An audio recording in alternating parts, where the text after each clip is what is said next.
Alright, what's good, YouTube? Welcome back to another video. Today we got why did Sweden and Norway break up. I didn't know they was even formed together anyway. Let's check it out. This is from History Matters. Can't wait to jump into this one. Let's go, man. Breakups are never easy, especially when your ex goes on to become a wealthy petrostate. Oh, was it like, is this them talking about them being allies then instead? But this is what happened to Sweden, which was in a union. Listen, I said this in the other video. I'm going to say it again. I can never unsee this being a penis, man. This just always looks like a penis to me. With Norway for almost a century until their split in 1905. But what caused this dissolution? Why did Sweden and Norway break up? So, as of the closing years of the Napoleonic Wars, Norway was a part of the Kingdom of Denmark, whose ruler Frederick VI had just sided with Napoleon. Now, a lot of countries in Europe had done the same previously, like Russia, who had used Swedish closeness with Britain as justification to invade it and grab Finland for its own. Soon after this, Russia decided that it didn't like Napoleon anymore, and so it was time for new allies. The Swedish king wasn't doing much because of a heart attack, but his government did sense an opportunity. Finland wasn't coming back, but by siding with the coalition against Napoleon and his Danish ally, Sweden could gain Norway. Something which Britain, Russia and Prussia agreed to. And even the Danish king agreed to its loss, providing he got to keep Greenland and Iceland. The people of Norway were not happy with suddenly being the subjects of the Swedish king, and so the Prince of Denmark, called Christian because of course he was, declared himself the King of Norway in 1814 and proclaimed its independence. Against the Allies, he stood no chance of succeeding, but whilst they were busy fighting Napoleon, there was an opportunity to win political support. And he turned to Britain, whom he felt would recognise the plight of the Norwegian people and do the right thing to stop them from being handed over to a foreign king. But fun fact, no. Tensions rose, and when the Swedish came to claim their prize, fighting broke out.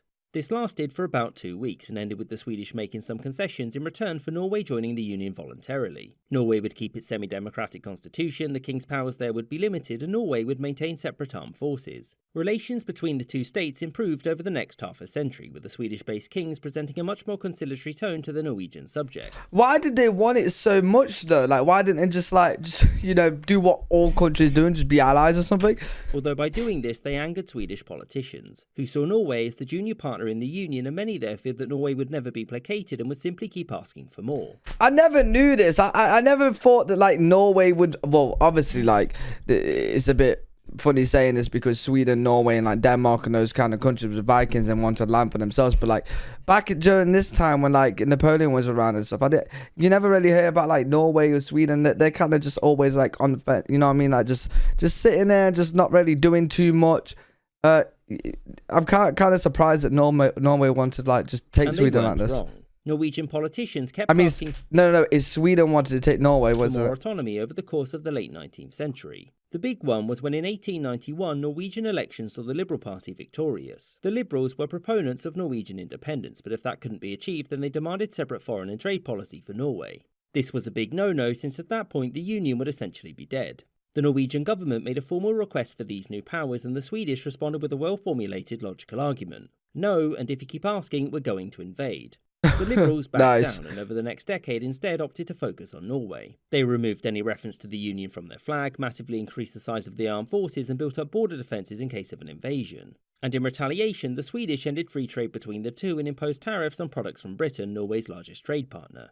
It was 1905 that marked the death of the Union, though, when the Norwegian government passed a law establishing itself as separate diplomatic service.